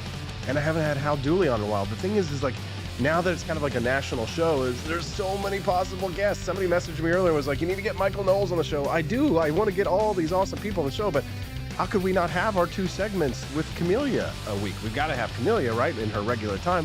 How could we not have the Judge on Wednesdays, right? And I kind of like to go a half hour with the Judge. It's hard. It's hard. I try and produce the absolute best Wake Up America show Well, the absolute best show that there is. There's only one Wake Up. Actually, I think there might be another Wake Up America show, but let's not talk about that. You can't trademark a title for a show. So, anyways, Ian's awesome. The Wake Up America show is awesome. You know what else is awesome? Yeah, you knew I was going to say it. Listen, I've got some awesome new merch over at the AP for Liberty Shop website. And when you buy merch from the AP for Liberty Shop, you're not just getting some awesome content stuff for you to wear around that's going to get people talking. You're also supporting freedom. Check it out. I've got an Arrest Fauci baseball tee. While I'm going to commercial break, go check out apforlibertyshop.com. Do me a favor, put that Arrest Fauci baseball tee in your cart. Put it in your cart and check it out. All right, we'll be back with more on the Wake Up America Show at wakeupAmericaShow.com. Want an engaging website to boost your business? You're just a click away from 5-star Fiverr talent. Hundreds of freelancer skills like web design. Head to Fiverr.com today and get something started. American conservatism is distinct, like America is distinct from the United Kingdom. American conservatism's roots comes out of the Wild West, out of pioneerism. The difference between American conservatives and European conservatives is that Americans are cowboys. We are that God, guns, gold, and girls. It's wild here. And we should stay that way. We shouldn't allow a European version of conservatism to come and infect us here. We like it wide open spaces here, deep in the heart of Texas and all that.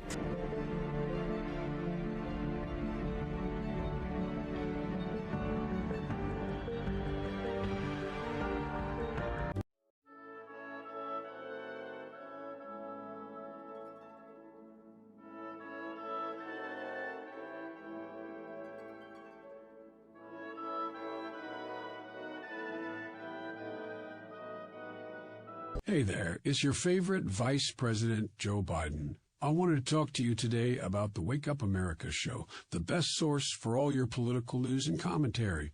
But before I get started, let me just make sure I have all my notes in order. Okay, where was I? All right, the Wake Up America show. It's a great way to stay informed and make your voice heard. Boy, what was I saying again? Oh, right. The Wake Up America show. It's important that we all stay engaged and knowledgeable about what's going on in our country and, the thing. But hold on, where was I going with all this? Oh, yeah. The Wake Up America show. It's a fantastic resource. And if you really want to make a difference, man, you can sign up to be a monthly donor at wakeupAmericaShow.com/support. Now, where was I? Oh, that's right, the Wake Up America show. So if you want to stay woke and support a great cause, head on over to wakeupAmericaShow.com/support and sign up to be a monthly donor today. And if you're feeling generous, you can even give a donation in my name. Thanks for listening, and keep on keeping on, America. Come on, man.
Thank you for watching the Wake Up America show with my dad. Today, I'd like to share with you 3 reasons why you should visit Dad's online store at apforlibertyshop.com. Number 1, you can get exclusive freedom-loving merch designed by AP himself or me mum, Steffi. Liberty Laura has made some designs as well, and blimey, they are great. Number too. Most of these products are so wicked that they aren't even allowed to be advertised on Facebook or Instagram. Modern machine guns and a proper keychain. Plus, our Grover Cleveland t-shirt is so spicy apparently that leftists on Facebook specifically banned it from appearing on the website. Number 3. You're supporting liberty lovers just like you. Spend your money where you earn it, and you help me pups build a community that supports what you believe. Bloody hell! This commercial is running too long. Gotta run. Bye now. Don't forget to visit apforlibertyshop.com. That's apforlibertyshop.com.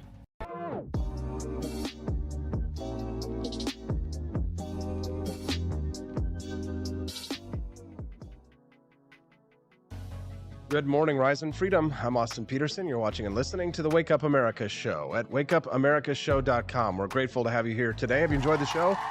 I know. I said a lot of really controversial things earlier on the show, but hopefully you don't hate me. We're just really super glad to have you here. Doug H. says he's going to pledge $26 a month for a 3-hour show.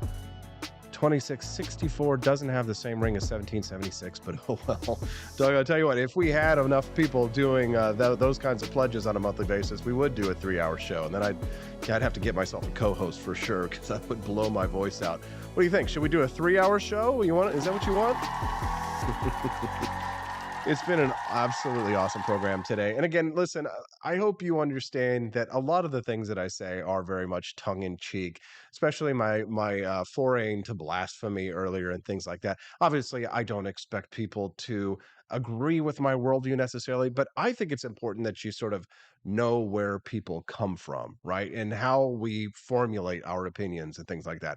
And certainly I don't mind being questioned. And honestly, I appreciate that even those of you who are skeptical of the way that I think and the way that I view things, I'm glad that you're here, and I'm glad that you hold me accountable. I like the idea of the kind of checks and balances that we can provide for one another, and we do it in a respectful way. So I just want you to know that I know you're my audience, and I respect you, okay, and I appreciate you and what you bring to the table, because otherwise it would just be one weird guy in a kind of scary dark bar in the Missouri Capitol talking to nobody, right? Maybe my wife Stephanie would sit there and watch, and maybe Camellia too, but when she's not on the show. So I respect you and what you do and what you bring to the table here, and all of the diversity of opinions. I know Dustin was getting a little bit upset with me earlier when I was seeing his comments there on the live stream, but Dustin, I'm glad you're here. Al Johnson, Dances with Squirrels, Doug H, A.L. Wild, Al Johnson, Quest Fanning, all of our friends here who are with us today, Michael Nip, Barney Stiles, aka the big guy, Andy Opperman, and all of our other friends. I just want you to know that I do appreciate you, and I appreciate your point of view on things.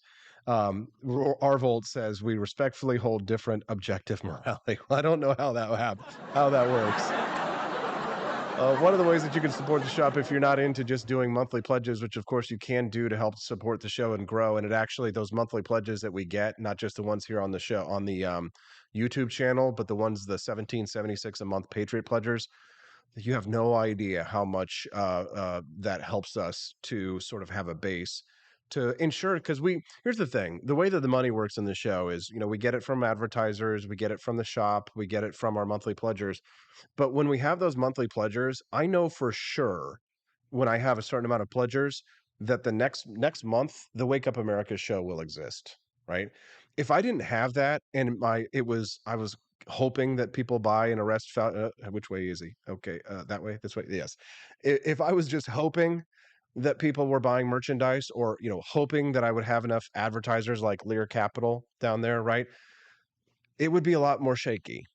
So that, you, the audience members who are the monthly subscribers, you ensure that there will be a Wake Up America show next month, that when I return from Japan on April, what is it, 6th, Stephanie, let me know, that the Wake Up America show will continue, because those monthly pledges guarantee that I can continue to do this. Otherwise, I have to go get a real job, right, Austin? But no, those monthly pledges mean a lot. Obviously they do. And I do think that eventually that the AP for Liberty shop will get big enough that we'll be able to invest, because I think, the monthly pledges do help us to maintain an income. But the AP for Liberty shop is how we're going to bring in a lot of money, I believe.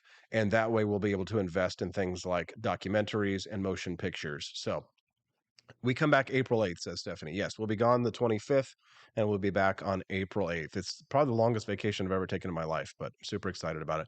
You will get content while we were in Japan, just FYI, but it will be somewhat limited. And so, yeah, it's a vacation. I do get to take one every once in a while. Do you like the Arrest Fauci shirt? I made that yesterday. Check it out. Here's what I would like to see you do. Even if you don't buy something today, just visit the shop. And here's the thing. So this is the psychology. I'll tell you my secret. Okay. So this is the psychology. Whenever you have like a new website or a shop or stuff like that, sometimes people don't kind of know how the shop works and they don't necessarily trust it, right? So maybe you might not buy something today, but you think, oh, maybe I will in the future. So here's what I'd like to ask you as a personal favor right now, as we go to commercial break. Go to the shop right now and just browse. Like, put some stuff in your cart that you might like to buy in the future. And go, here's what I want you to do. And I know this is asking a lot. I'm not begging, but I'm asking you vociferously. Go all the way to the cart where you're like ready to check out. You've inputted a lot of your information. All the way through there. You don't have to buy it. I'm not saying you must buy it. It'd be great if you did. But go all the way through that process because I just want you to see how the shop works. So, because everybody like buys from Amazon because they always buy from Amazon and they know how Amazon works and they have one-click ordering. I want you to sort of get familiar with how AP for Liberty shop works. So go in, browse, find some items that you like, put them in the cart, go all the way to checkout, right? And if you don't want to buy it, that's fine. You don't have to, right? But if at least you go through there, then you'll know how the process works. So in the future, you'll be like, okay, I feel more comfortable with this website and stuff like that. I, trust about how they're going to hold my information. And the information, by the way, is only stored by me and Stephanie. So do that for me now as we go to a commercial break. Go to apforlibertyshop.com, browse, put some stuff in your cart, go to the checkout, and then make your decision there with what you will. Now, if you're a monthly subscriber, you get 20% off, right? So you might as well, right? Because you're saving a lot of money. So do that right now. Visit apforlibertyshop.com. And if you like, get yourself the Arrest Fauci tee. I'm going to go over to the website right now, watch the analytics, and see just how many of the people who are watching right now actually do it. We'll see. And I'll see you tomorrow, Family Friday. Stephanie will be with me on the Wake Up America show at wakeupAmericaShow.com. Love you guys. Thanks for sticking around, Cantina crew. Appreciate you.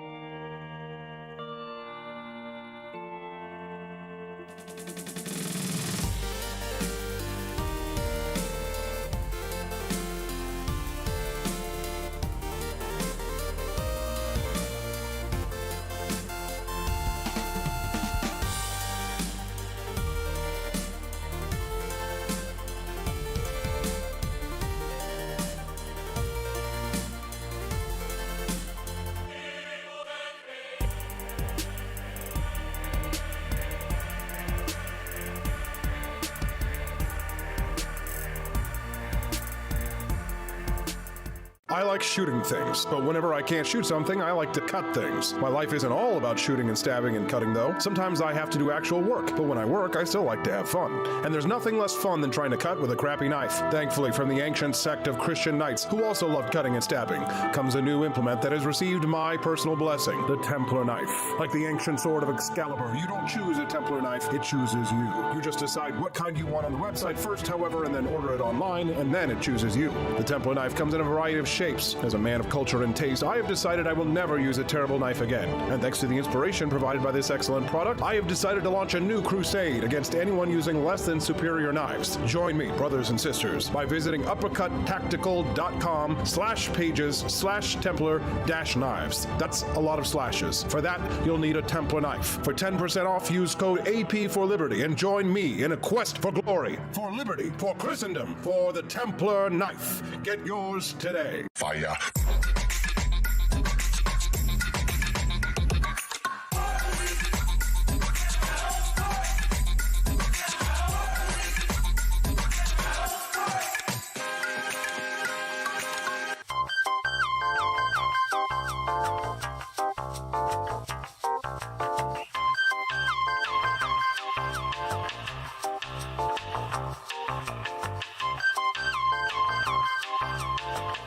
Hello, this is Barack Obama, and let me tell you why Austin Peterson stinks, and you should never pay attention to anything that he has to say.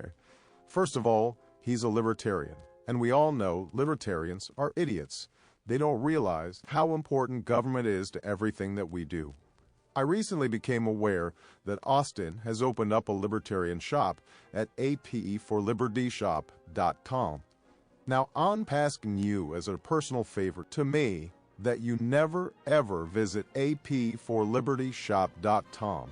With all of the great Liberty merchandise there, the last thing that we need to do is to get people spreading this message around the country, because then they might start thinking that they don't need government. And that's the last thing that good Democrats like us want. So if you love democracy, like me, and hate freedom, then don't visit AP for Liberty Shop. Like I said, whatever you do, do not visit apforlibertyshop.com.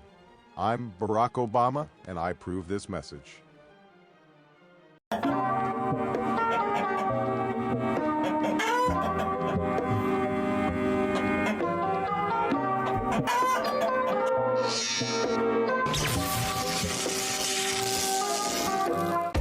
Want an engaging website to boost your business? You're just a click away from 5-star Fiverr talent. Hundreds of freelancer skills like web design. Head to Fiverr.com today and get something started.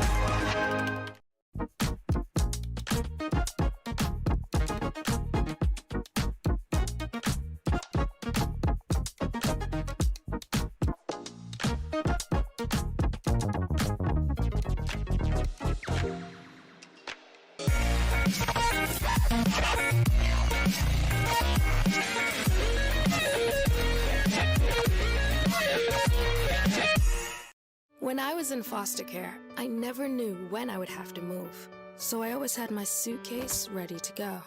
Then one day, I was adopted. My new parents opened their hearts and home to me. My parents cook my favorite breakfast for me every morning. My parents take me on trips I never thought I would go on.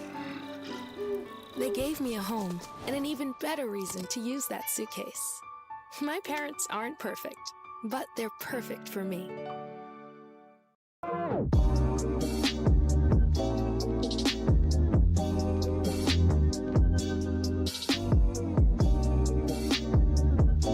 would remind you that extremism in the defense of liberty is no vice.